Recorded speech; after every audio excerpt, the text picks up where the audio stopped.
Hi, welcome to Tyne Valley Motorhomes. I'm Callum and this is the Hymercar crossover Grand Canyon handover video. So starting the walk round on the driver's side of the vehicle first. You've got your sliding cargo door with fly screen. So it's best to use two hands positioned about halfway on the fly screen just so it slides forward and back better. You've got your electric step, so you will need to retract this before starting the engine or it will just buzz at you, and that's because the step's out, and as soon as the engine's knocked back off you can turn the step back out. Light switches for a few lights and a 230 volt socket there, but we'll get onto that when we're inside the vehicle. Always make sure to give that door a good slam because it is quite a heavy door. If you close it lightly it sometimes doesn't lock. Shut. Using the small key you can open this point here, and this point is your external gas point. So if you're planning on doing a bit of outdoor cooking on a Kadak, you can get a quick release connection which goes in here, followed by a Jubilee clip which will connect the quick release connection to some orange gas hose, and you'll need a Jubilee clip the other end on to the fitting for the Kadak, and then you'll be able to turn it on and it'll use the bottle on board the vehicle instead of carrying a spare bottle for outdoor cooking.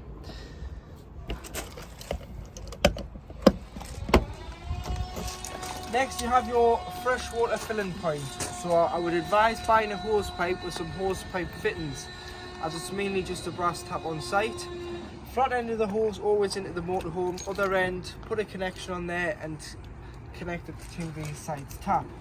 This is a lockable cap, so using the Hymer key, which is your habitation key, you can unlock that, pop the hose in there and fill it until it overflows, or until you look on your control panel and think that's enough water on board. Coming around the back of the vehicle, you've got your high level brake light with inbuilt reverse camera.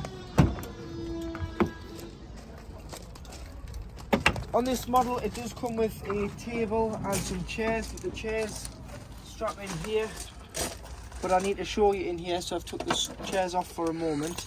This is your LPG locker, so LPG, liquid petroleum gas. I've got my test cylinder on here at the moment, which is propane and is a 6 kilogram colour bottle. You can fit two of them in here. Once you put the bottle on board, you want to strap the cylinder top and bottom so it's nice and safe and secure, followed by connecting this pipe here, which is known as the pigtail. And to connect, it's left to tighten, right to loosen, opposite threads with it being gas. Once you've connected it to the cylinder, get a spanner like mine. This is a gas spanner or an adjustable wrench. Nip it up, forms a seal, and then you can turn the bottle on. Once you've turned the bottle on, just press the black stopper for about 3 seconds. This is a crash valve, just to allow the gas into the pigtail and through into the vehicle. When one bottle does become empty, if you're carrying two, just disconnect one cylinder and connect it to the full. Or what you can do is, there is space to connect another pigtail at the back here and have it so it draws out of, so you can just, this is a changeover valve, so you can change between the gas bottles. So if you've got both connected, you can turn it. There's a nib here, pointing to the front it's using that bottle, pointing to the back it's using the back, which isn't there at the moment because there's no pigtail and there's no bottle on the back. So just at the front you do have another crash valve here where my finger is, which is just a reset for your regulator. Should you not be getting any gas through, you can just press and hold that for 10 seconds and that'll do a restart on the crash valve. There's a little handy guide on the door there, just things to do before setting off, like turning the gas off, making sure the water's off, empty or a little bit emptier so your lighter on payload, making sure that the mains is connected and all the windows and everything's shut. That's there. In here you've got some tethering points so you can move them down the rails if you want to tie things in down at the bottom there.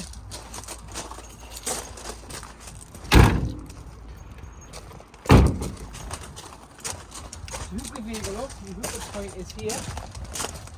So get your cable. Always start off with hooking the motorhome up first, then the sight. Just means that you're never walking around with a live lead. And hook the motorhome up, you'd lift the collar like so, keep a hold of it, slide it on the van first, then the sight, and do it in reverse order when unhooking. That's solely because you don't want to be walking around with a live cable in your hand. Just underneath you'll see that there's a grey tap, which is an outlet for your wastewater. So when you finish your stay on your site, if you're not on a fully serviced pitch where you can leave this open and just connect the push fit to it and have it so it's open and there's a length of pipe to the gully at the back of the pitch. If you're on a site where you've got to drive the van off, or if you just want to relieve a bit of water in there by putting a drum or something underneath and decarting it that way, this is your wastewater handle, and this can be found in the glove box of the vehicle. Push it on and then you can crank and turn, and as you can see there, it's emptying your dirty water. You want to ensure that that's fully drained off before you leave your site, because you don't want to be driving around with the added weight of wastewater, because it's not necessary, because it's dirty water, it's being used, it's just going to use more consumption of fuel and impact on your payload, so get rid of it. Always best to leave this open once you have allowed it out. Drive home, then you can shut it when you get home. It just rocks any loose water out, and fully make sure it's left open in the winter so that the water doesn't freeze, because if the water freezes in the waste, unfortunately it could cause damage to the tank or the pipes, and it can be an expensive repair. So make sure this is one of the points you want to leave fully open in the winter. Next we have your cassette. So again, using the Hymercar key, push them both in, you can unlock and open the door. To get the cassette out, you'd lift the orange handle. Make sure the blade's closed first, because if it's not, unfortunately it will not come out, it will just rock like so. So the blade's going to be closed on the toilet to get the cassette out, which we'll talk about more inside the vehicle. Now the blade's closed, lift the handle, you can slide the cassette out the van. You can carry it, or you can wheel it to your waste disposal point, which is normally found beside your toilet block, shower block on site. And to empty, remove the grey cap to one side, pour the contents. As you're pouring, press the button in, allows a bit of air in, stops it glugging. Tip it all out.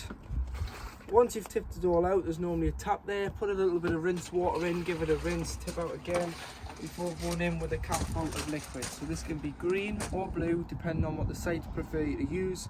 Green's a little bit more environmentally friendly, so I'm told. Pop that in there, 120 ml of liquid in there, a little bit of water, pop it in, and it's good to go. Flue for the boiler, so this will work on gas and electric. It's more for the gas than the electric, because the electric is immersion heater, the elements submerged in the water. But when the gas is on, it's obviously a flue. So you can pop your hands around it, you can feel a bit of warmth. You always want to make sure that that is obstruction free and never covered, because it could cause damage. At the passenger door is where you'll find your diesel, and it's a lockable diesel cap, and it opens with a main Fiat key. So the Fiat Ducato key unlocks the lockable diesel cap.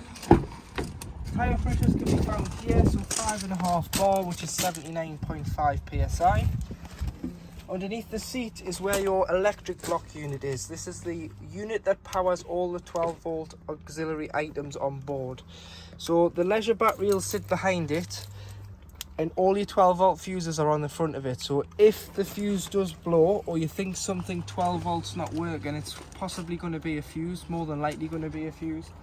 Pull it out, and when you pull it out, if the middle bit's intact, it's a good fuse. If the middle bit's blown, it's a fuse has blown, you will need to just replenish it.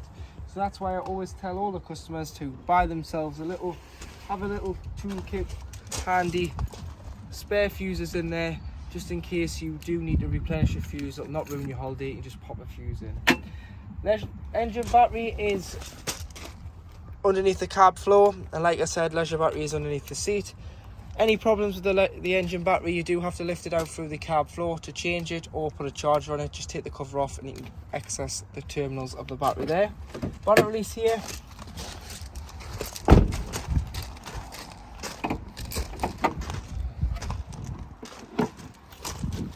all your fluids this side. This panel lifts off, so you've got screen wash. Like I say, this panel lifts off, and you've got your power steering fluid and your coolant, followed by your brake fluid. Oil filler and oil dipstick for checking your levels. Paint code if you ever need any touch-up paint. Earth for giving or receiving a jump start. And then if you put your key or something flat between the air filter and the fuse box on this little cover here, lift that up. That is your positive terminal for giving or receiving a jump start off the vehicle or giving it to another vehicle. So when you come into the vehicle and you're wanting power on your power panel here, press the on button. This will give you 12 volt.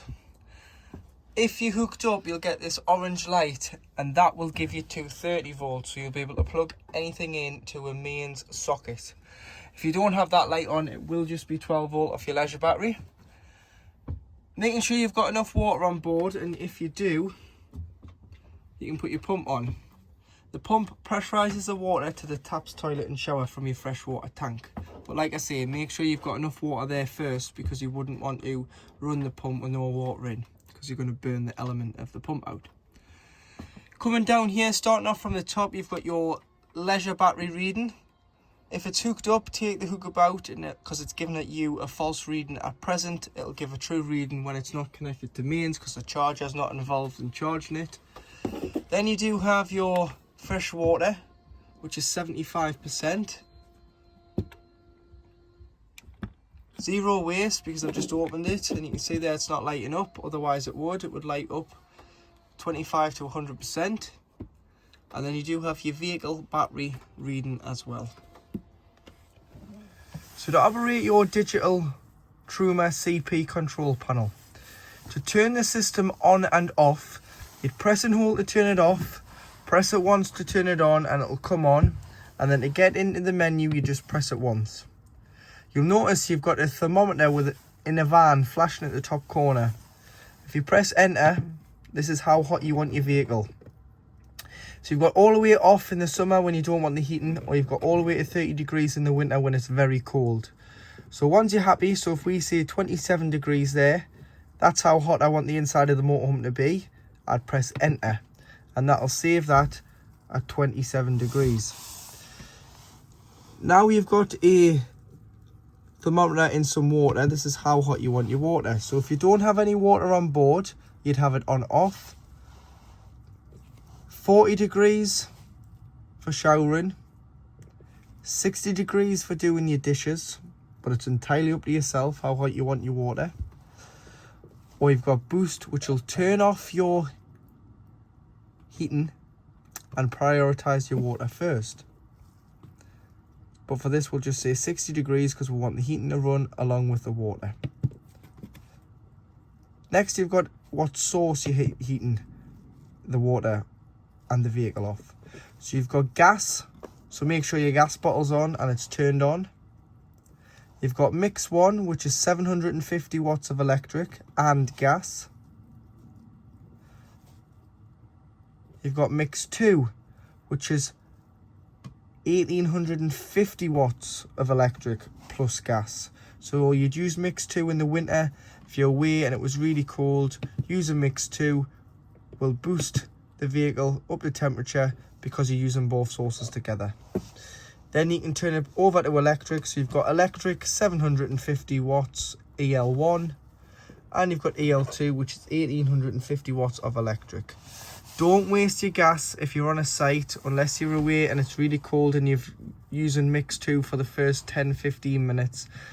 Then allow electric to continue to heat the motorhome and maintain the temperature. Because if you're on a site, you've paid your site fees after all, you'll not want to waste your gas. Then you've got your fan in the top right hand corner, so eco or high or boost. This is just a 12 volt assisted fan. So eco will use less 12 volt. High obviously uses more fan speed, so it's going to use a little bit more 12 volt. And boost uses full power on the fan, which is going to use the most out of the 12 volt battery. Sleep with it on eco because it's a lot quieter than sleeping with it on anything else. If you're going to sleep with the heating on in the winter, you've got a timer so you can time the heating to come on and off, just the once though. Clock in the middle, and then spanner. You can go all the way down to reset, and to reset the control panel, if you ever get a warning triangle in the middle, reset, preset, click again, and it will restart your control panel. And then to turn off, press and hold, and it'll say off, and it'll completely turn itself off. So now in the back of the van, if you lift the mattress up and remove the mattress, this is the driver's side of the vehicle. Lift this panel up, this is your freshwater tank. So your freshwater tank is on board the vehicle. It's along this side. And it's very important that in the winter, when winterizing it, you allow the water out of this tank. And to drain the tank off, there's no valve outside open, this is the valve here. So you need to turn this, and if you listen, you'll hear the water escaping underneath the van. But what you can do with this valve is, it's either 2 times to the front to open and all the way to the back to close, or if you open it 3/4 of the way, it will drain all the water out bar 20 litres, and this is like a travel mode. And there's a sticker on here which will show you, so if you ever forget, you can look at the stickers here and it'll tell you. It'll basically mean that you can become lighter, still carry a little bit of water to stop and have a cup of tea or use your own toilet when travelling a far distance. But it means that you're not being heavy, and there's no chance of you running overweight, because normally what you would do is you would just carry a little bit of water anyway until you arrive at the site and fill your tank then. Unless you're going wild camping, where you will have to take water from home with you, because there's no other ways of getting water, because you're just going to be using the facilities on board the vehicle from the gas and the 12 volt, and you will need your own water.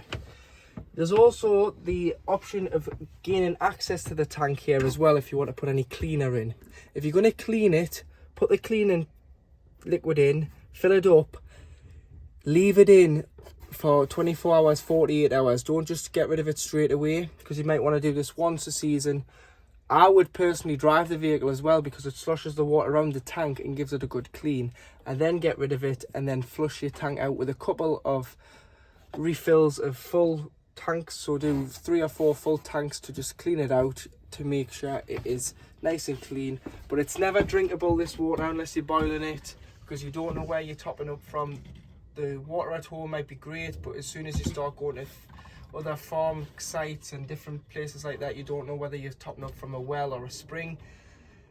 If you're boiling it, it's fine to drink, but if it's cold water, try drinking bottled water. In the kitchen, you've got 2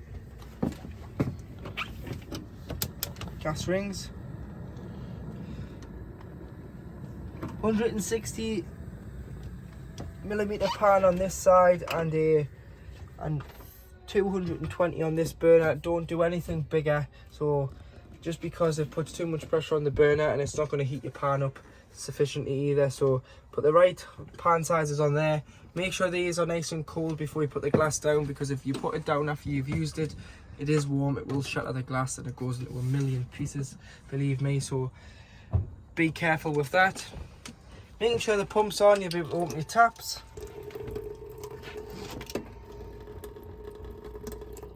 And you've got cold and hot water. It's just pressurising up there, so the pressure will get a little bit better when it's pressurised. Underneath, you've got 2 gas taps. So this is for the boiler and the hob. Any problems with gas, turn the bottle off to be safe. But if it was a certain item leaking, say the hob was leaking and you were wild camping, but you still want your heating on, just turn the hob like so, and this is off. These are mainly for when the vehicle is annually serviced. A technician will test each gas appliance by closing one off at a time. Cutlery drawer hidden away there. Storage, you've got a little worktop extension piece which goes in here. So that'll clip in there, and it just means if you're using a chopping board, you can have your chopping board up there and you can feed it into the pan. If you're cooking, it just gives you that little bit of extra space.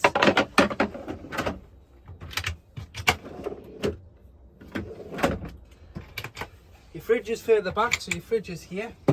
Your fridge is a Thetford 12-volt fridge, so it only works off 12 volts, but obviously you're charging a 12-volt battery when you're hooked up. So great for while camping, works on mains because you're charging the 12-volt system. It's dead easy, you can't go wrong with it. You turn it on, you select your temperature. Obviously when pre-chilling it, have it on 5. When you put your shopping in, you might just want to turn it down slightly. In the summer, you may have to leave it on 5 all the time if we're experiencing a bit of heat, just so that it performs well. But in the winter, you don't want it on 5 because it'll be too strong. Making sure that when you do park the van up, put this blue clip into the middle, rest the door upon it, stops the door from closing, allows air in and out, and stops it from forming an airtight seal and becoming smelly and mouldy.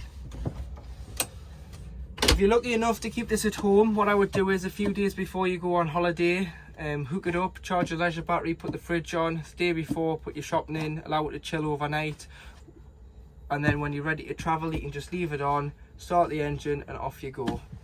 So now in your washroom, first of all, we'll talk you through how to operate the toilet. So pressing the blue button, making sure that the pump's on, gives you a freshwater flush from the freshwater tank.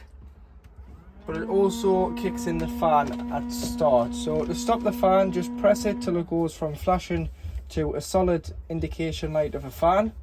Press and hold the blue button and put a small amount of fresh water in the toilet.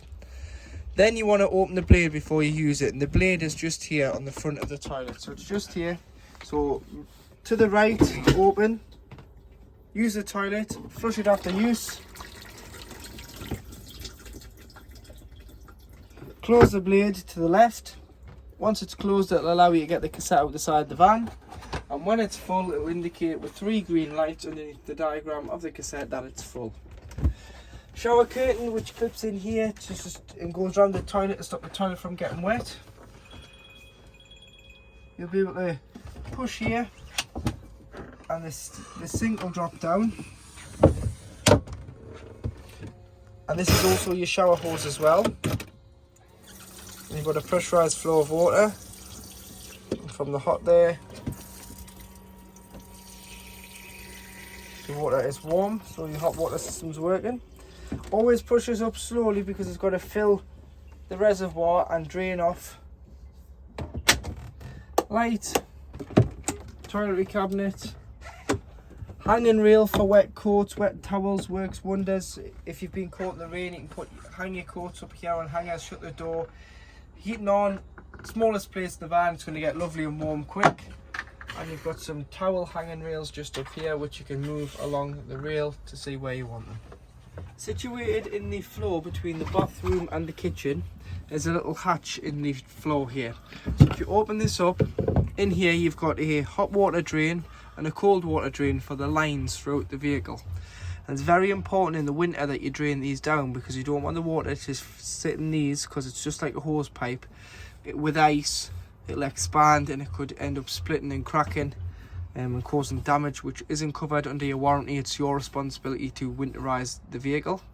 So what you need to do is just open the taps. So you've got your cold water, you just open that, you'll hear that draining out on the floor.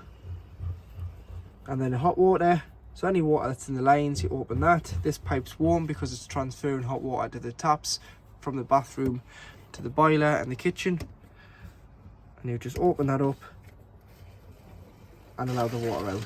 But remember, before you if you are going to take it away in the winter, or you come to use it again in the upcoming season, close these before you even think about putting the pump on. Otherwise you're just going to lose the water, because you're going to open the tap, it's going to try and get the tap, and it's just going to go straight out underneath the van.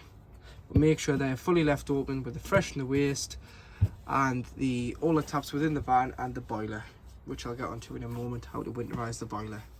Underneath the dinette seat, which is your 2 rear travelling seats, on the side you've got a cupboard, and in here you have your trips on electric, so your main RCD. So if you think you're not receiving power, the best way to check is by pressing the button.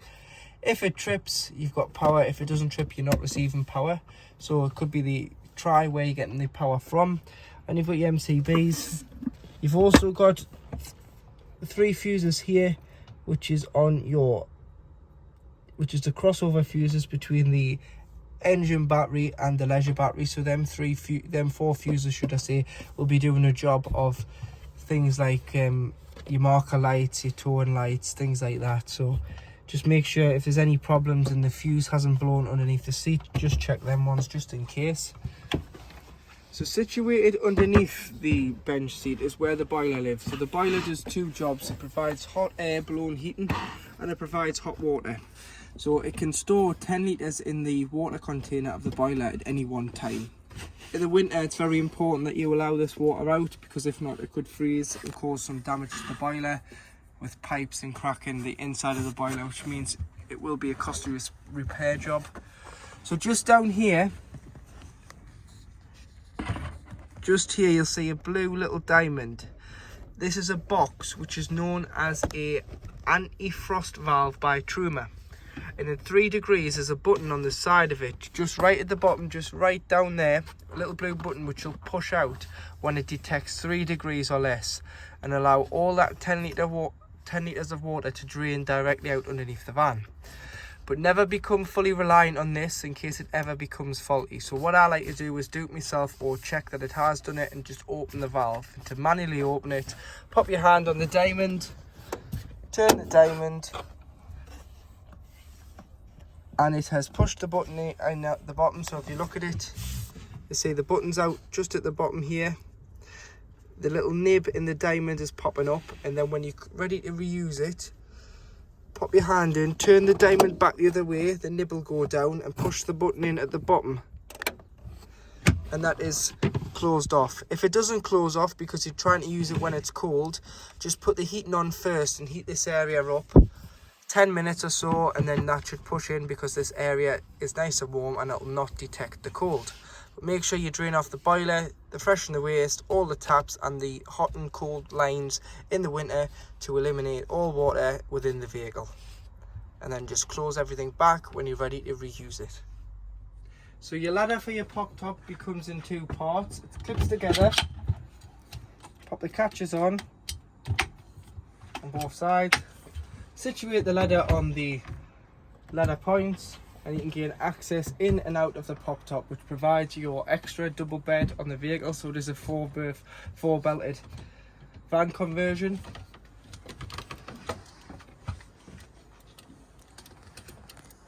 You've got a night light and a blue light on there as well. You can open the front of the skylight, and you've got a fly screen which is vented for air circulation. And then when you put the roof down, take the ladder off first. We'll pop the ladder to the side for one moment. Open the door to allow vacuum to escape the vehicle, otherwise it's going to mean pulling this pop top down is going to be very hard. Pull it down so far, and then you want to grab the canvas from the sides, in and the front, roll it over. So, and then you can pull it all the way down, just try rolling it over, just so it's not getting stuck between here and the outside of the vehicle and causing any damage.